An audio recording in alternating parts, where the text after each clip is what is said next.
बिल्कुल मर रहे हैं बिल्कुल। इंडियन रॉ आके पाकिस्तान में बंदे मार के जा रही है बिल्कुल इम्प्यूनिटी के साथ। आपका सिर्फ फॉरेन सर्विस जो है वो आके अभी आखिर में उन्होंने आके बयान दे दिया है कि हम बड़ा, आप तो इस काम के ऊपर लगे हुए हैं, वो अपने बंदे मार के यहाँ पे आपके पाकिस्तान के अंदर जा रहे हैं। नरेंद्र मोदी की हुकूमत इलेक्शन से पहले पाकिस्तान के किसी इलाके पर कब्जा कर लेती है, या गिलगित बल्तिस्तान या कश्मीर को भारत का हिस्सा बना लेती है, तो फिर दुनिया की कोई ताकत उसको अगला इलेक्शन जीतने से नहीं रोक सकती।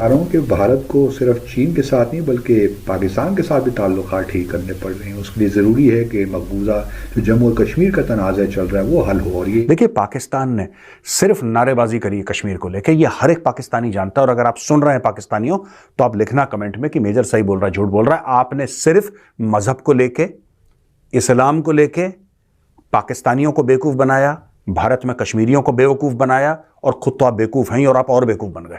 आपने होस्ट किया हुआ है आईसिस को, आप नया खुरासान बनाना चाहते हैं। उस चक्कर के अंदर आपको कोई शर्म हया नहीं है। अफगानियों ने, हमारे भाइयों ने मार कुट के उनको निकाला है, आपने उनको होस्ट किया हुआ है। आप खुद दहशतगर्द बनाते हो, उन दहशतगर्दों से अपने बंदे मरवाते हो। और ये पुराना आपने जो है old trick in the bottle, पुराना छापा चलाया हुआ है। आपको पाकिस्तान की कौन सी परवाह है जो आप कहते हैं कि हमें बड़ी परवाह है? अब पाकिस्तानी चाहें या ना चाहें, आपको गज़वा हिंद में भारत के खिलाफ जाना पड़ेगा। भारत आने वाला है, मोदी आने वाला है, वो हलाको खान बनकर आएगा। बहुत बुरी तरह सफाई होगी यहाँ पर। वो कश्मीर के अंदर जाके अपना सारी ताकत का इस्तेमाल करता है, तो हम देखते रहते हैं, खत लिखते रहते हैं, तरले करते रहते हैं। नहीं, अब हमें स्टेप फॉरवर्ड करना। लोगों को तो शर्मिंदा हो जाना चाहिए कि हमने पाकिस्तान का क्या हाल कर दिया है, हमने पाकिस्तान की इकोनॉमी का क्या हाल कर दिया है। और कुछ ना कुछ सीखना चाहिए भारत से भी, और इस तरह की जो भारत की कंपनीज हैं उनसे भी। लेकिन फिलहाल तो भारत वाले भी हमारा मजाक उड़ा रहे हैं, और हम तो खैर उड़ाते ही रहते हैं, तो इसलिए कोई खास बात नहीं है। हम भी हंस रहे हैं अपने ऊपर, और भारत के कई हमारे दोस्त जो है, मैंने देखा कि वो ट्विटर के ऊपर वो हमारे पर हंस रहे हैं। पाकिस्तानी ये कहते हैं साहब कि ऐसा है वैसा है, ये कश्मीर बनेगा पाकिस्तान, कश्मीरियों से नाता क्या, ला इलाहा इल्लल्लाह। और जो खुद ऑक्यूपाई करके बैठे हैं जिस कश्मीर पे, भाई साहब वहां पे ढंग का अस्पताल नहीं है, वहां पे एयरपोर्ट नहीं है। यहां पे उल्टा JNK में प्रधानमंत्री मोदी कह रहे हैं यार एयरपोर्ट छोटा है, इसको और बड़ा करो, नया टर्मिनल का परमिशन दे दी है। श्रीनगर के एयरपोर्ट को मॉडर्नाइज करा जा रहा है, एक और बनाओ, ठीक से करो, उसको ढंग से करो। आमतौर पर जो भारत के वज़ीर आज़म है नरेंद्र मोदी, वो उर्दू में तो ट्वीट नहीं करते, लेकिन उन्होंने बाकायदा तौर पर उर्दू में एक लंबी चौड़ी स्टेटमेंट जो है वो जारी की, और मैसेज जो है वो जाहिर है कि पाकिस्तान के लिए था, पाकिस्तान की हुकूमत। जय हिंद दोस्तों। तो यहाँ पर पाकिस्तानी मीडिया चर्चा कर रहा है कि जितने भी इनके स्वतंत्रता सेनानी थे, जैसे कि हाफिज सईद जैसे लोग, इनके लिए तो वो स्वतंत्रता सेनानी है, तो उनको मार रही है रॉ उन्हें टारगेट कर रही है पाकिस्तान के अंदर जाकर। चलो ठीक है, इससे दो चीज़ें होती हैं। रॉ अगर मार रही है तो फिर एक हिसाब से तो आप कमज़ोर हो। दो बातें करते हैं ये, हमारी एजेंसियां दुनिया की सबसे पावरफुल एजेंसियां हैं। अब उन एजेंसियों को हवा भी नहीं लग रही, और रॉ आकर आपके ही देश में आपके बड़े बड़े इनको सुरक्षा मिली हुई है, उनको पेल जा रही है। तो यहाँ पर एक बात कह सकते हो, आप या तो आप कमज़ोर हो या पावरफुल हो, दोनों चीज़ें तो चलेंगी नहीं। तो दो तरह की बातें करते हैं ये पाकिस्तानी, वो ठीक है।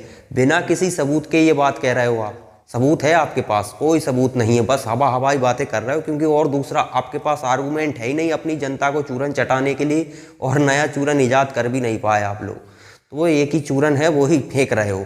और दूसरी बात ये देखिए कि इनका जो वो लाल टोपी जैद हामिद नाम का है, वो कह रहा है कि नरेंद्र मोदी दोबारा चुनाव जीतने के लिए, मतलब चुनाव बहुत तेज़ी से जीत जाएगा अगर पाकिस्तान के किसी हिस्से पे कब्जा कर ले। जैसे कि POK है, POK पर हमें कब्जा नहीं करना, वो हमारा हिस्सा था, वो हम लेंगे और अभी नहीं लेंगे। ये मूर्खता पाकिस्तान ही करते हैं कि खाने को कुछ नहीं लेकिन गजवा हिंद करना है। दुनिया की हम तीसरी सबसे बड़ी अर्थव्यवस्था बनना चाहते हैं, उसके लिए अभी हमें इस तरह के विवादों में नहीं पड़ना है। आप यूँ एग्जाम्पल के लिए देख लीजिए, चाइना है, क्या क्या नहीं करता उइगर मुसलमानों के साथ। 57 इस्लामिक कंट्रियों में से एक का भी बयान आता है क्या? नहीं आता। क्यों नहीं आता? दुनिया की दूसरी सबसे बड़ी अर्थव्यवस्था है।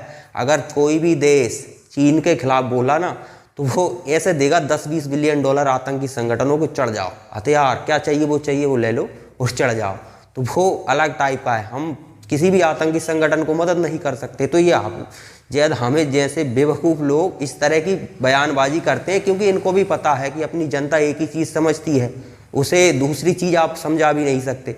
नरेंद्र मोदी अपने कामों की वजह से तीसरी टर्म में आने वाले हैं, उनकी पॉपुलैरिटी आसमान ऐसे ही नहीं छू रही, उन्होंने मेहनत की है, डेवलपमेंट किया है, भारत कहाँ से कहाँ पहुंचा दिया है। पाकिस्तान की कोई परवाह तो सिरे से है ही नहीं। और बेगुनाह फौजी अफसर जवान को शहीद करवाते हो। रोजाना तुम यंग ऑफिसर और जवान शहीद करा रहे हो और उनके खूनों को तुम डॉलरों के अंदर जो है उनका खून बेच रहे हो, और वो तुम्हें डॉलर भी अब कोई नहीं मिल रहा, क्योंकि सर ये तो वो उसने फाइनेंशियल टाइम्स ने लिखा है ना, इकोनॉमिस्ट ने लिखा है कि अमेरिका को कोई इंटरेस्ट नहीं रहा अभी पाकिस्तान के अंदर, क्योंकि वो कहता है इंडिया का प्रॉब्लम है, इंडिया हमारा स्ट्रेटेजिक पार्टनर है, वो देखेगा।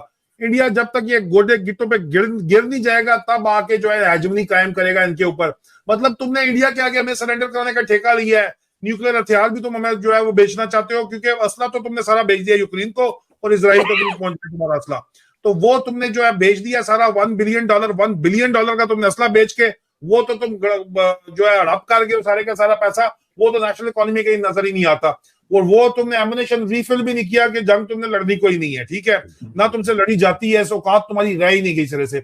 हाँ, इंसर्जेंसी के अंदर, काउंटर इंसर्जेंसी ऑपरेशन के अंदर वो इंसर्जेंसी जो तुम लोग खुद मौजूद हो, तुम्हारा बाप ज़ियाउल हक के दौर में जो कल्चर आया, बेसिकली जो अफगान मुजाहिदीन तुमने जो खड़े किए, उनकी तीसरी जनरेशन इंटरनेशनल आइडियोलॉजिकल मर्सनरी बन के तुम्हारे ऊपर ही जो छोड़ी गई है पाकिस्तान दुश्मनों की तरफ से, उनसे तुम हमारे जवान और यंग बच्चे हमारे जो है वो शहीद करा रहे हो और कह रहे हो कि ये देखो इनके सदके हमारी बदमाशी चलने दो।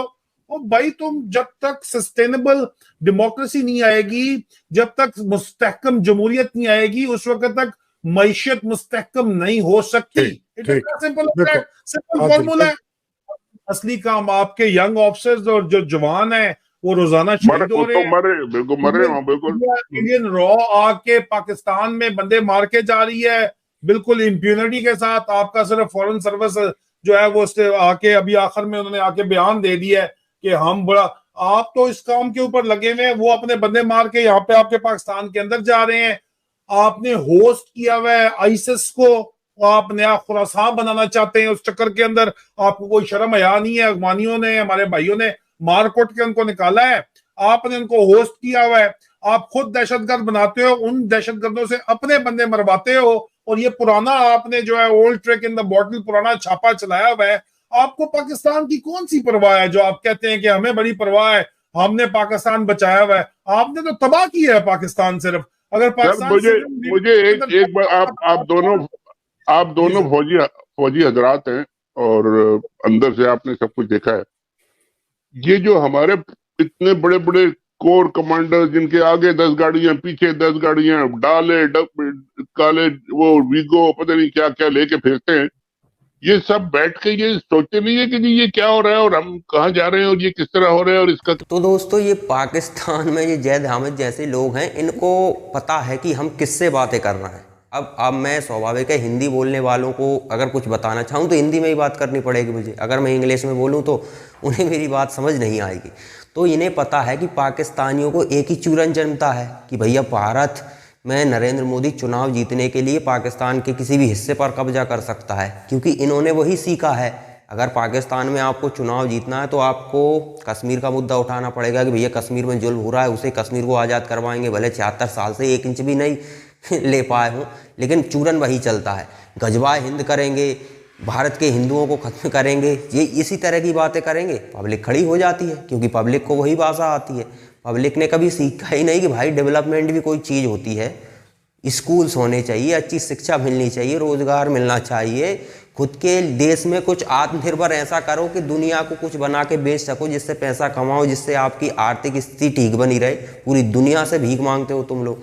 ये बात तो तुम्हारे सांसद संसद में खड़े होकर बोल चुके हैं कि दुनिया के किसी भी देश में जाते हैं वो कहते हैं कि पहले भारत से रिश्ते सुधारो। और ये इसलिए कहते हैं क्योंकि ये डॉक्टर एस जयशंकर का कमाल है। उन्होंने हर देश से कह रखा है कि अगर आपको हमसे संबंध अच्छे रखते हैं तो पाकिस्तान को आप मदद नहीं दे सकते, क्योंकि आपने पाकिस्तान को पैसा दिया, पाकिस्तान आतंकियों को फंडिंग करना स्टार्ट कर देता है। इसीलिए या तो हमारा मार्केट और हमारे साथ बिजनेस, या फिर पाकिस्तान को पैसे देते रहो। पाकिस्तान से क्या लाभ ले सकते वो ले लेना। तो कोई भी देश इतना बड़ा मार्केट और बढ़ती हुई अर्थव्यवस्था से पंगा क्यों लेना चाहेगा? स्वाभाविक है, इसीलिए इन्हें कोई पैसा नहीं दे सकता भारत के डर के मारे। इसलिए आज ये भीख मांग रहे हैं। ये बात इनके सांसद इनकी संसद में खड़े होकर कहते हैं, लेकिन क्या है कि पब्लिक एक ही चूरन जानती है। तो ये वही चूरन जैद हामिद जैसे लोग बांटते रहते हैं। इससे ज़्यादा कुछ फर्क पड़ने वाला नहीं है।